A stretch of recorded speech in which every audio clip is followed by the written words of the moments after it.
Hello, everyone. Welcome to ACB Media Showcase here on live from Arlington, Texas on Radio Metroplex.net. Hi, everybody. I hope you had a great weekend. I know I did. The Cowboys had so-so weekend, but we'll discuss that later. I'm very honored to have here a gentleman that I have the most utmost respect. He's a book writer. Here's his book. I want to make sure this. It's called Woke, and we're going to talk about it. He's an officer, special agent. He's been on 9/11. It's no other than Tony Losito. How are you, Tony? Great. Thank you very much. Thank you very much. We're very honored for you to be here. And I met Tony at the Texas Legends, and we've been there many times watching them, supporting them, and so far they're undefeated, aren't they? Yeah, well, I Oh, no, think they they lost had the one. doubleheader, so they took one game and they lost the other one. But that was right at the end. They were right. They did well right up until the very end. It was a basket away. It was a heartbreaker because we thought we had it, and boom. But that's sports for you. You know? Yeah. You win some. Yeah. Hopefully, you win a whole lot of them. Anyway, I'd like to present to you Tony because there's something about folks that can write books. I wish I could someday, maybe. But Tony, this is a fabulous book. I've read it, and it is outstanding, ladies and gentlemen. You've got to order your copy from Amazon, and we're even going to show you how to order it. It's real easy, and you're going to really love it. So, Tony, tell us about this book, because this is so exciting. Yeah, sure, absolutely. And thank you again, Herb, and everyone here that runs your program, and for having me today and for inviting me to come on board here to talk. It's been a pleasure getting to know you through the Legends and through the relationship that you have with everybody at the Texas Legends and all the great work that you do. So thank you before we get started for everything that you do. So my book is a spiritual memoir, basically. So it's a book that talks about my life, but it talks about it from a spiritual sense. So it's not one that is encompassing of my total career or my total life. It talks about my life as it relates to a spiritual awakening that I went through. And it begins probably just before my 18th birthday. And I talk a little bit about my home life and having grown up with a mom that was an alcoholic, unfortunately, and she passed away at a very early age. And at the age of 18, I had a near-death experience where I had been celebrating my senior year in high school. I went to New York Military Academy, which is just below West Point. So it's kind of known as the West Point Prep, if you will, school. So you would go there as a preparatory school in junior high and high school, and then hopefully you would go on to either West Point or one of the service academies if you graduated there. Well, I went there for about 7 years and had a really great mentor there. And there's some pretty famous folks that graduated the school, including our previous president and a few other politicians. And matter of fact, the CEO at one time and the owner of Barnes & Noble, where my book is also available. Is that right? Yeah, went and the CEO of MetLife and also of another major coffee company was a graduate of the school. A lot of famous graduates went there. And I, at the time when I was young and I went there, I didn't know. I just really enjoyed the military environment and the structure and everything. So that school is attributed, and the reason I talk about it was because I attribute that in a lot of ways to, I think, it's saving my life in a lot of ways. It gave me the regimentation I needed to move forward with my mother's alcoholism and then after she died. So at the age of 18, right before I was about to graduate my senior year in high school, we had a get-together with all of the senior cadets. I was the number 2 guy in the school, a brigade executive officer, they called it. And we all got together and had a nice celebration at a local hotel where we had dinner. And some folks rented rooms so that if they drank alcohol, it was 18 at the time, so you could drink alcohol back then legally. And we went there and we all had a good time. We huddled in one of my friend's rooms, and I ended up unfortunately and very unintentionally consuming too much alcohol. I didn't. It wasn't intentional. We were just talking and having a very nice time, and it was hard alcohol. It was bourbon, and I drank far too much, and I had to go to the men's room. And as I stood up, I fell right to the floor. And my friend came over and grabbed me, and I looked over and I saw the bottle, and it was almost gone. And I just said, I hope some of you shared that with me. I didn't do that on my own. So he looks at me and goes, man, you drank that whole thing. I said, oh my gosh. So I don't know if I ever made it to the bathroom, and I'll be honest with you, I won't go into the details. But after that, they threw me in a cab, and they wanted to take me to the hospital. And I said, no, I think I can go home. So I went home, and I was able to make it back to my house and fell asleep. And when I woke up, this was before midnight, and when I woke up in the morning, I woke up and I could feel myself in the room, but then I was laying on a couch on a sofa in our media room, and as I started to wake up, I said, wow, I've got the worst headache and worst feeling in my body that you could imagine. And I began to rise up out of my body. And before I knew it, I was floating around the room looking down at my body, and I couldn't move. And essentially, I had died and was moving over, I guess, to go to heaven. And I didn't fully understand it at first when it first happened. I just was scared that someone was going to walk in the room and see me out of my body. But when I looked down at my hands, I said, there is no hands, there's no legs. I said, oh, this ain't right. How do I do it? So I said, well, you know what? It's very peaceful. It was the most peaceful moment I had ever had in my entire life. And I just said, I'm going to give this a try. So I just started moving around the room. I said, wow, I can fly. I'm moving around the room. And then I said, uh-oh. I looked down the hallway, and I said, I hope nobody wakes up, because if they do and they see me, this could baffle their mind by seeing some, I don't know what they would have seen, but they would have seen me laying there. My body was unresponsive. So I began quickly to realize that something started pulling me. I was getting pulled away from the room, and it wasn't under my control. So I started to move away towards the ceiling, and I was going where I felt like I was starting to go through the ceiling, and I was moving further away from my body. And I said, wait a second, hold on, I'm losing control of this. I don't want to lose control.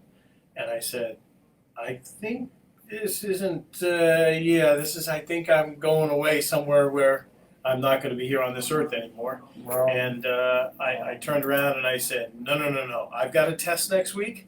And I actually had a last baseball game I had to play. And I was, you're 18, that's what you think about, right? And I was going to graduate. And I got to graduate high school. I got things to do. And I never forget what I said, because recently I helped a young lady who was, she had written diary entries that her mother found, and she was interested in, unfortunately, committing suicide. And I was able to intervene and speak to her. And I told her about my experience, and I told her what I said at the time to God. And I used an expletive that I won't use here, but it begins with an S. I have blank to do.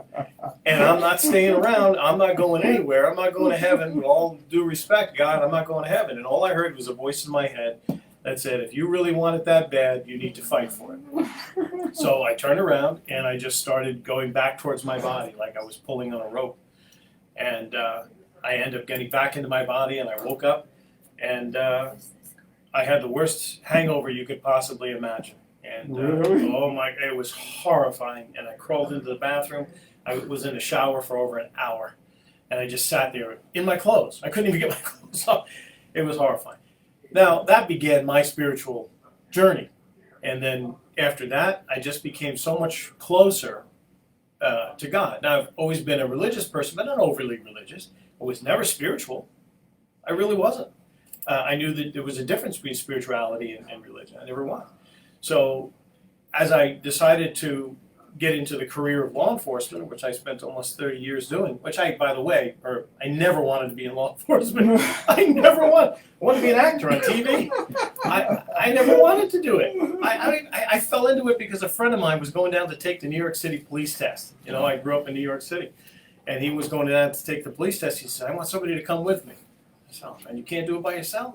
I said, come on. He said, just come on down, we'll take it together. So I took the test with him, and I ended up getting a 95.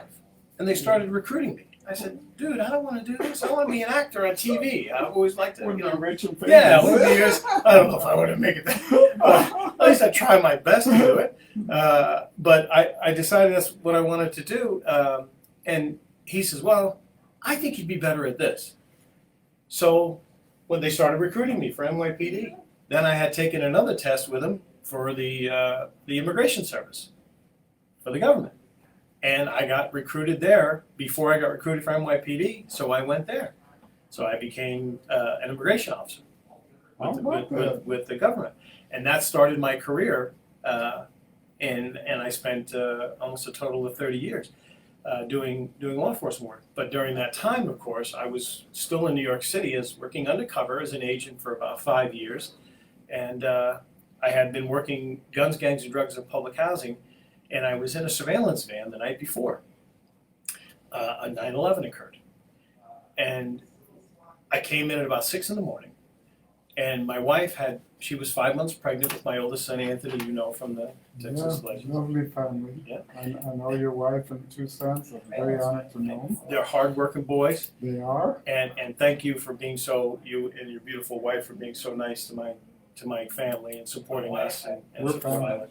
We're family. We're so happy to have met you and been a part of your life now. And I'll tell you that when I came in that morning, I was working a midnight to 8 shift. I came in, my wife was already gone. She went to Midtown Manhattan to have a sonogram done. And I came in, and when I turned on the TV, that's when it all started to happen. The planes started crashing into the World Trade Center.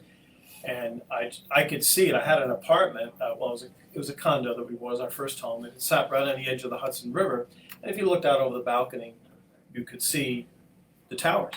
So I walked out to the balcony, and I looked and I said, oh my gosh. And I tried to get a hold of my wife. I couldn't get a hold of her because the cell towers were on top of the World Trade Center. Oh, And we had the old Nextel. Do you remember those Nextel phones? Yeah, you could use them as walkie-talkies. Yeah. Well, it didn't work. And I go, oh, well, now I don't know whether my wife's alive or dead, but the next call I got was from my office that says, do not come down here yet. We just had a plane that hit the World Trade Center. Stay put where you are. We think there could be a secondary attack. And I said, okay. So I stayed put, but they said, get your surveillance van ready to turn it into a communications van. And I want you to, at some point, we're going to tell you to come down here, but don't come yet. We don't want you rushing into it. A second attack happened, and then we lose all of our first responders. So I waited. It was the hardest half hour that I ever had to wait in my life because I had no idea whether my wife and unborn son were alive, and I had to at the same time do my duty as a government agent to get down there and respond, get ready at least to respond. Then I got the call, and they said, all right, let's go. The second plane hit. I still don't know where my wife is. It turns out my wife was standing on the sidewalk outside of the World Trade Center, walking from her car to go into the building when the plane hit right over her head, the second plane. Oh, wow. She's lucky she didn't get hit with debris or anything. She was in shock, obviously. The sound, the papers flying everywhere, debris flying everywhere. She kind of was stunned and paused and looked up and just was in, complete, utter shock. And she just said, I've got to help as many people as I can. So she turned to her left and right and just started telling people, get back away from the building. She even offered to people to get in her car. But in New York, no one's going to jump in a car. they don't trust you. They're like, who are you, Even if there's an attack like that happen, they still wouldn't get in your car. So no one got in the car with her. So she finally said, listen, she told people to run in the opposite direction. She guided a lot of people that were in equal shock as she was, but she seemed to snap out of it, and she helped them away. And then she jumped in her car and started heading north.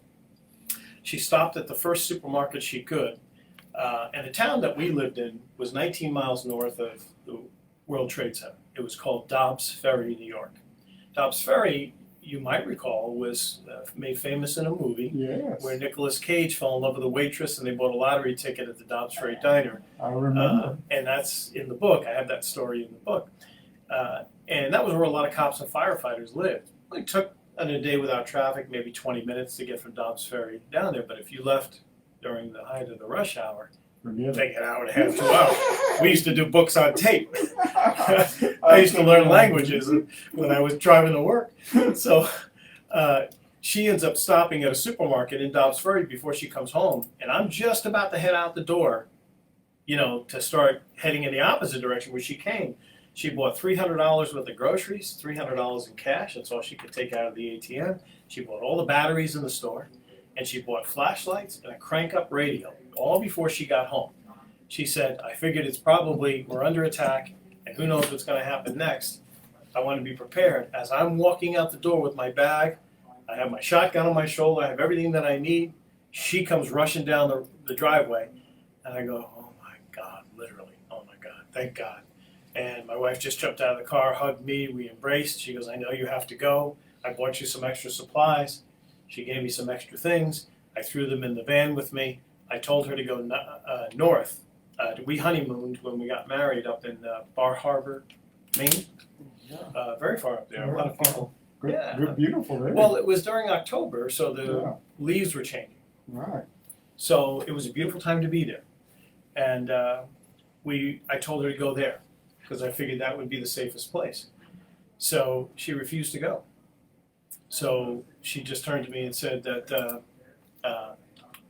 you need to go do what you need to do. And I responded to 9/11, and I ended up helping a number of people the minute I got there, just before Ground Zero. I didn't make it as far as Ground Zero because the building had collapsed. And helped as many people as I could. And I spent almost a year digging in the rubble, searching for the black boxes, finding DNA, and doing that for over a year. That was the next metamorphosis in my spiritual awakening. It wasn't until about 10 years later that I came here to Texas that I started seeing angelic numbers, beginning with the first number of 9/11. I thought it was the victims of 9/11 reaching out to me, telling me there's going to be another 9/11. Oh, wow. So I used to be the police chief of the Hoover Dam, and I took a promotion to come here to Texas. And when I came here, it wasn't shortly after I got here that I started seeing these angelic numbers. I didn't know what it was. I was being haunted by these angelic numbers. And it took me a while, but I began to decipher them. And there's a lot of really incredible, miraculous things that happened to me, including my doctor's daughter coming to him and saying, an angel came to me when I was asleep last night and told me to tell you, Dad, to help this man that is coming into your office. Really incredible stuff. So I began to learn that these numbers were messages from the divine that were telling me, charting me on a path of spiritual awakening. So I met a psychic who helped me decipher those numbers and decipher what was happening to me. And that psychic is here in Texas, he's Steve Spur, known as the Cowboy Psychic. He's a medium, and he essentially has become my teacher and guide, but he was the one that helped me understand what was happening. He told me that an angel came to him and told him to tell me that I'm to write this book, and that this book is going to be called Woke, and it's going to chronicle your spiritual awakening, growing up with a mom who was an alcoholic, who died, your near-death experience at 18, what happened to you at 9/11, and what happened to you at other key moments in your life. And they're all explained in the book, all these different little events that were, stepping stones to becoming spiritually awakened. And here I am now, a guy almost 30 years as a cop. I retire in 2019, and I went to go work for the Jewish community, helping them fortify their institutions up in the state of Colorado, bringing security. And I do that now on the side as well. But I helped them for over a year get started, and then I had a calling to go back to Homeland Security to help in a brand new job that they set up called a Regional Targeted Violence and Terrorism Prevention Coordinator. Steve Spur told me that I was to go take this job because it's going to help me with my public speaking, because I'm going to be on a quest with all my books to talk about, the book Woke, and then my book that's coming out in March called America's Cop. It's a completely different genre. So one is faith-based and spiritually based, right? And then the other one is really about my career. It'll be a bunch of great cop stories that everybody can read about all the fun stuff I did undercover, right? So you'll have the spiritual Tony, as my kids say, Dad, I want the spiritual Tony, and then the cop Tony. So that's coming out soon, and then I've got 2 more books to follow spiritually behind this one. So my job is to go out and promote this book and promote love, hope, and faith. I met the psychic and angel guide. Her name is Lorna Byrne. She told me that it was my job to go out and spread love, hope, and faith as a message that she got from God, and that message came to me. So it's pretty powerful stuff. But you either believe in it or you don't believe in it. But I gotta tell you, it's pretty strong stuff. And if you read the book, you really start Connecting the dots. Yeah. Because I think that 9/11 spirits were probably the people that were in the building, because you were there about a year. Yeah, I was there for a year doing a variety of different duties. I even interviewed folks that had been involved with the terrorists that were there. So I can't really talk about those interviews to this day, but I got involved in that. I was on the black box detail, and then I spent several months at Fresh Kills landfill, where we had to search for DNA evidence to get families answers. And I had an epiphany there, but I'll save that story. That's in the book. Yeah, well, that is great. We're going to take a little break because we're going to make a few announcements. And for some of you that don't know it, we will be having a Christmas party December the 15th. It's going to be at 12 Cuts. That's on the tollway just south of Frankfurt. Great Brazilian steakhouse, Argentina kind of flavoring. There's no charge for it. You just pay your food and your consumption, have fun. You're going to meet a lot of great people. I'm hoping that Tony and his bride can be there because we want to meet him. We want to get together. This is where you can actually meet the people that write books, that have internet televisions. This is where we're getting a lot of things. So remember, if you can go to the website, americaschamber.org, and get on the calendar, see it there. We also have acb.dothemambo.com. Register as a guest, and you can see a lot of our video. You're going to see Tony's video there too, so we could keep publicizing. And then we have a Christmas toy drive coming up by one of our members, Peace, Love, and together, Irma Vara. She's going to have a big toy drive for Christmas and an expo. You want to be there. It's going to be on the calendar. And for you that want to be super famous, we have a superstar gala coming up. It will be December 18th. Another one of our members, and you don't want to miss that. It's going to be good. So we want to take a few moments for that. I knocked down a Mexico flag. Sorry. Well, not intentional. Mandamos unos saludos. Y los fans de los Cowboys de esta noche se están ya conectando diciendo hello todos. Okay, we're gonna do some salutes. Karina Cuevas. Los fans de los Cowboys. Los fans de la hora de los Cowboys. The friends, la hora de los Cowboys. Ajá. Super Cowboy está diciendo hi. Con Super Cowboy Oscar. Y todo el staff. Y todo el staff del radio. Saludos a Diamantina Ramírez. Diamantina Ramírez. Okay, saludos. I'm getting better. Dave, you're going to have to do this. But tonight, 8 o'clock. Our Texas Legends crazy dance team is right here. David Taylor. Hi, David. How are you? Everybody. David's been on the. We're back. Thank you, Tony. Thank you for being here. And boy, what a story, ladies and gentlemen. You've got to order this book. I'm going to tell you, I've read it twice, and I can't put it down, Tony. I mean, it's such an experience because I did see the planes hitting the towers. I was in Dallas at an expo, but I can imagine you guys being over there. I mean, it gives me goosebumps.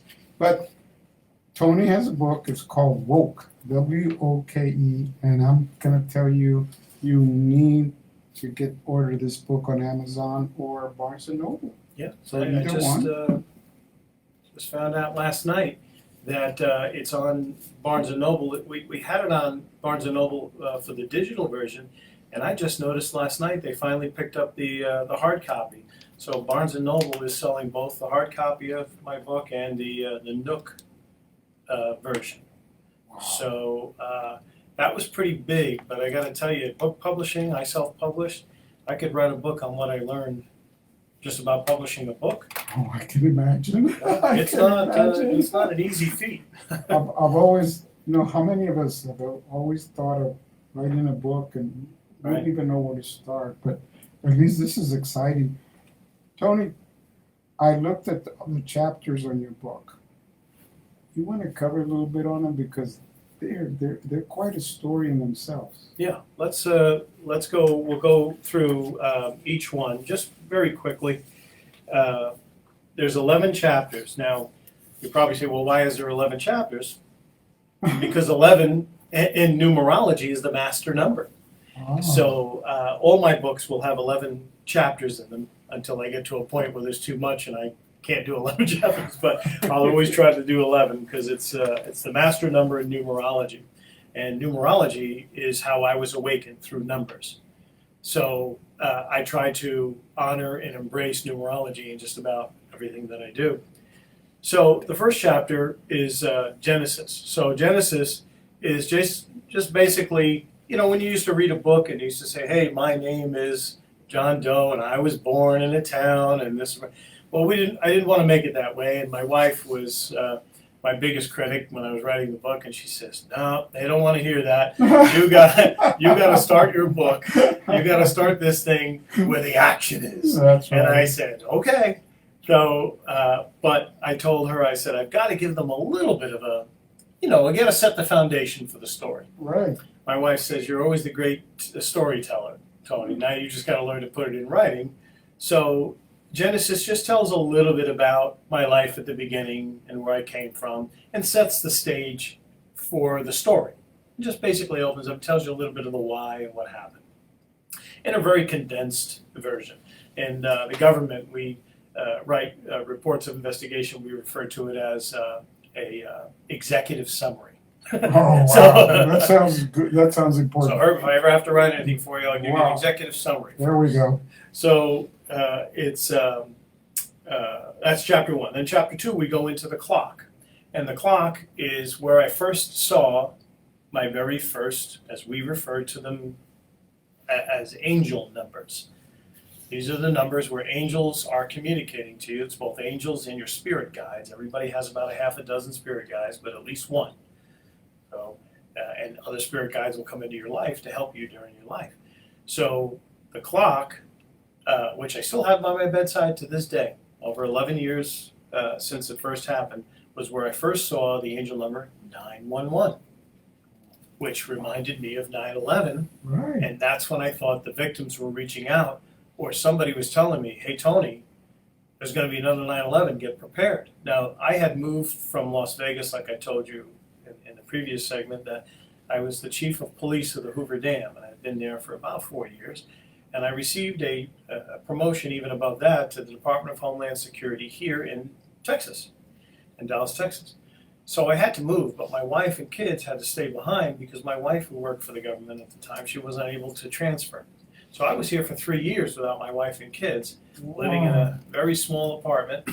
But the job was such an exponential promotion that I had to take it, and we knew it would be good for our ultimate pension and retirement that I was working towards in the government.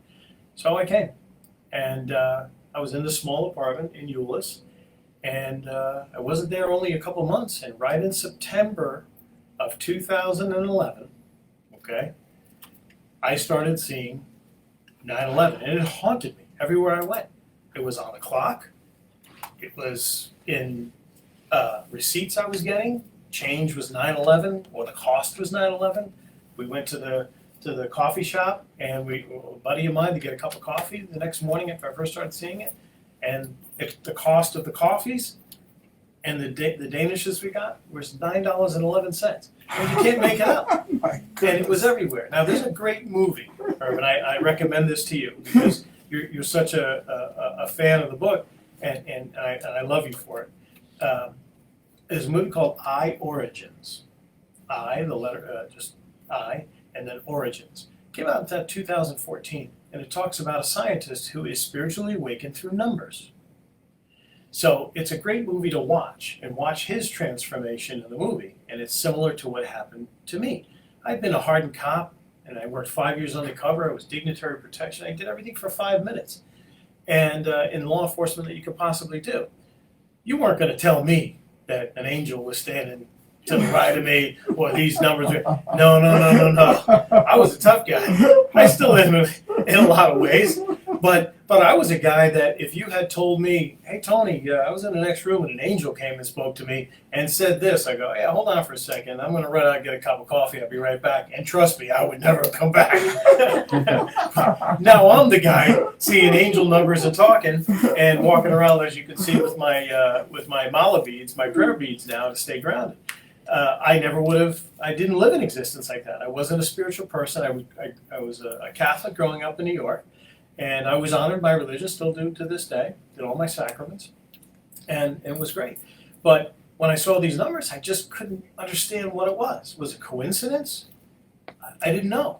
But eventually I had to handle it like I was a investigator. I was an investigator. Why not attack it like an investigator? So that's when I went to a psychic medium. I've got to get somebody to talk to me because these numbers are literally haunting me.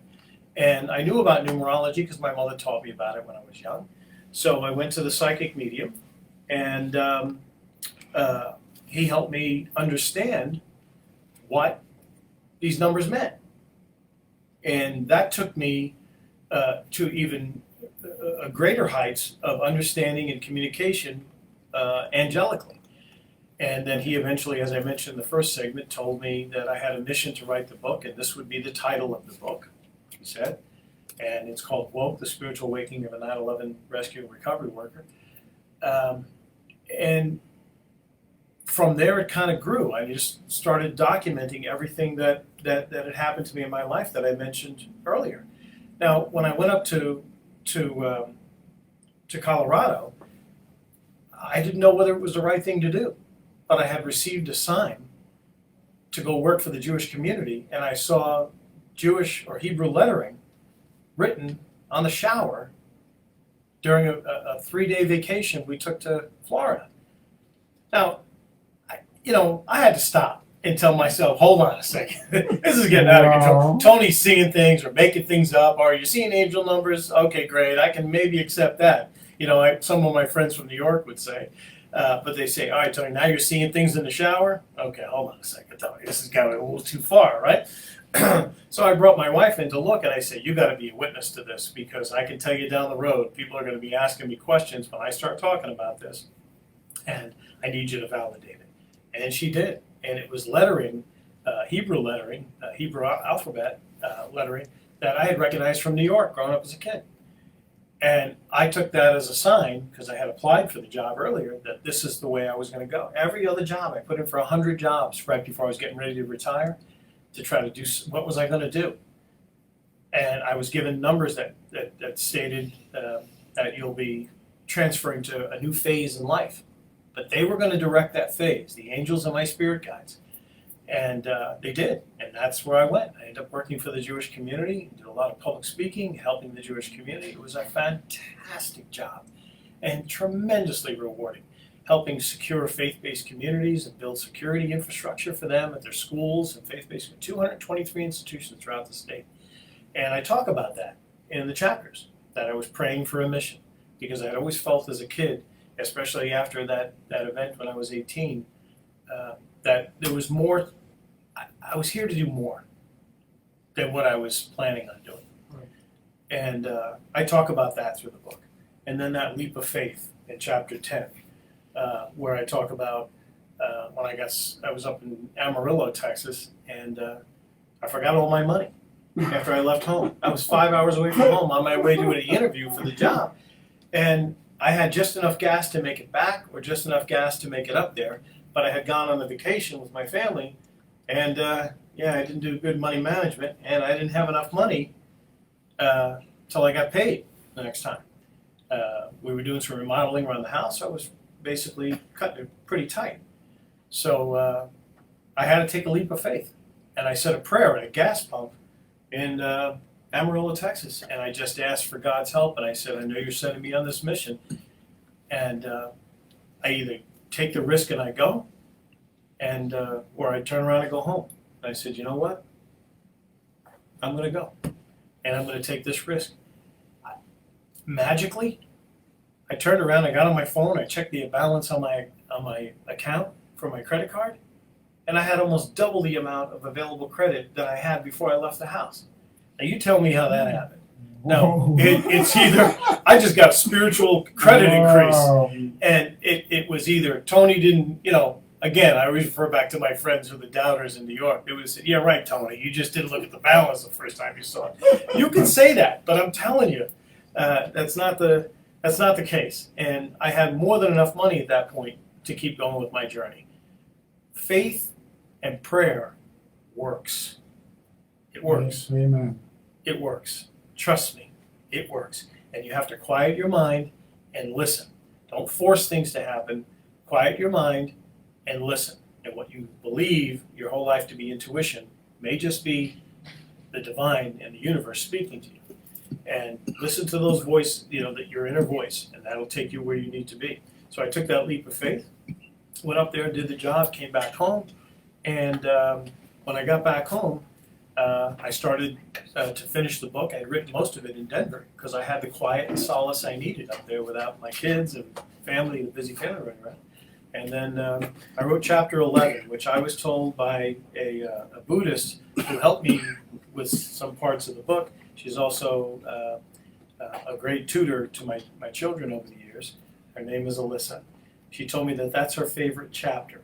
And that's really who Tony is. Chapter 11, Love is the Answer. Because if you can't figure out something in this world, let me pause that.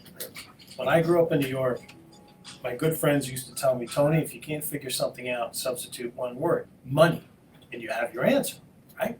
Why did a person do this? Why should they have done that? They didn't do that. Well, I had always heard that growing up. After I had my spiritual awakening, I decided to change that phrase. And that phrase now is, if you can't figure something out, you substitute one word, love, and you got your answer.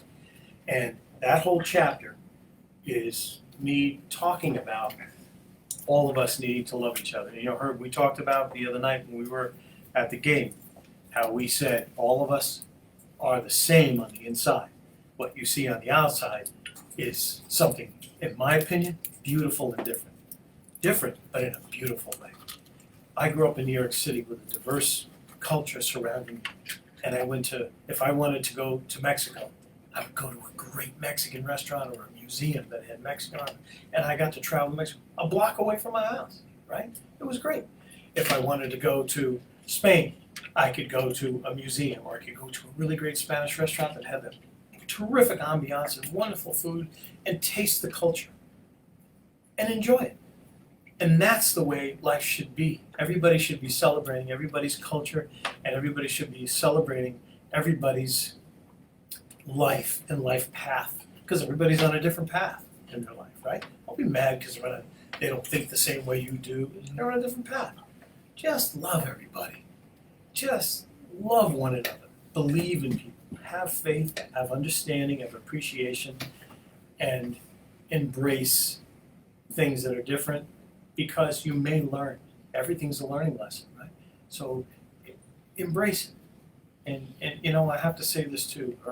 The job that I'm in now as a targeted violence and terrorism prevention coordinator for the Department of Homeland Security, I have to go around to communities and meet with leaders and businesses and talk to them about how to understand if someone's radicalizing to violence. It shouldn't have to be that way. We shouldn't be able to do this. We can make the world a better place. My book is a story about my awakening, but it's really a self-help book.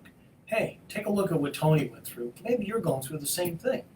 Like I mentioned watching that movie I Origins, you know, or even The Adjustment Bureau with Matt Damon is another great movie that talks about the path in life, right? So spreading love, hope, faith, and unity is so important.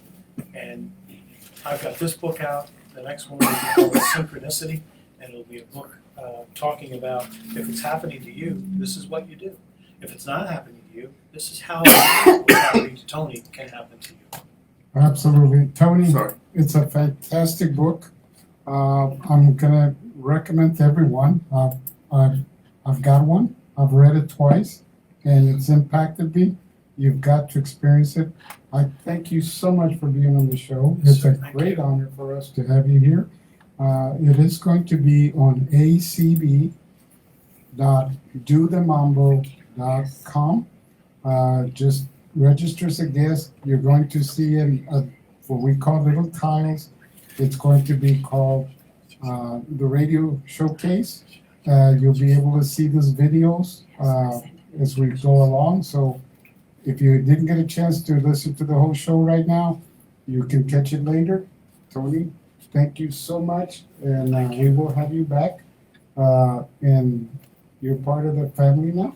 So thank you so much. And now we're going to have David make some announcements, and he's used to that because he dances at the Legends game.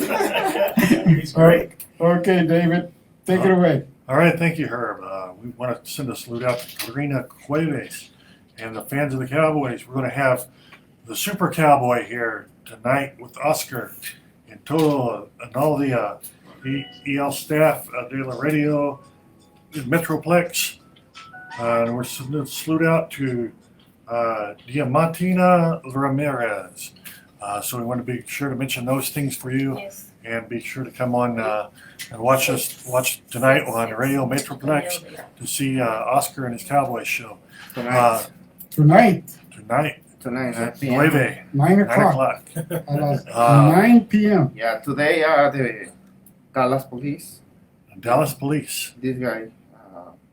The Dallas Police. Yeah, the Jaime Basme, this guy. This Dallas Police. All right. We're going to have Jaime Barroso Mahoney Castro with DJ Rob And La Hora de los Cowboys tonight, 9 o'clock. and Oscar. And we're Nicole getting Cavazos. Oscar Ramos is the host. It's his show, as well as Nicole Cavazos And the movie actors. and the actor Alexander Luna Iwan Salas, director, are also The going to be movie. here with the movie. So we're having some exciting things here on Radio Metroplex. Also, I wanted to let you know that Wednesday, 11:30 to 1 o'clock in Louisville, Spring Creek Barbecue, 571 Round Grove Road. You'll see our Louisville Chamber has a meeting. We have last week's guest, Maya Lou, with her all-star or her superstar art gala introductions and see some of her artwork. So if you are free and want to do some business networking on Wednesday, 11:30 to 1 o'clock, Spring Creek Barbecue, Louisville. We'd love to see you there. They've got some great lunch specials starting around $11. You get your plate full of food, come in, sit down, and be part of the program. Bring your business cards. Come talk about who you are, what you do. We'd love to have you there. Good. Thank you. Thank you, David. And we're going to break for a little while, listen to some music, and then we're coming back with ACB Media Showcase in Spanish with our guest star, Gabriel Orciso. Okay. Movie star quality here. Okay. Okay. Tony, thank you for being here. Any last words? Yeah, as a matter of fact, too, thank you again to everyone for having me. I really appreciate it. And I'll also tell you that I have a website, and so it's woke911.org is the website. So if you would like Tony to come to I was talking about myself. Le damos las gracias en nombre de toda la producción de Radio Metroplex que haya venido. And we thank you from everyone here at RadioMetroplex.net for being here, because it's a great honor for the whole radio community. Thank you, and especially for our boss and founder right here, Angel. How are you, Angel? Y lo que necesiten, están las puertas abiertas. And you know, Angel's always available. If you ever need anything, just get a hold of him and he will do his best. And again, thank you so much, Tony. Yes, thank you. Thank Thank you. you for having me. Yay. And we'll be back. We're going to listen to some music. We'll be back with the ACB Media Showcase in Spanish with Gabriel Arciso. Stand by, come back, and we'll be right back.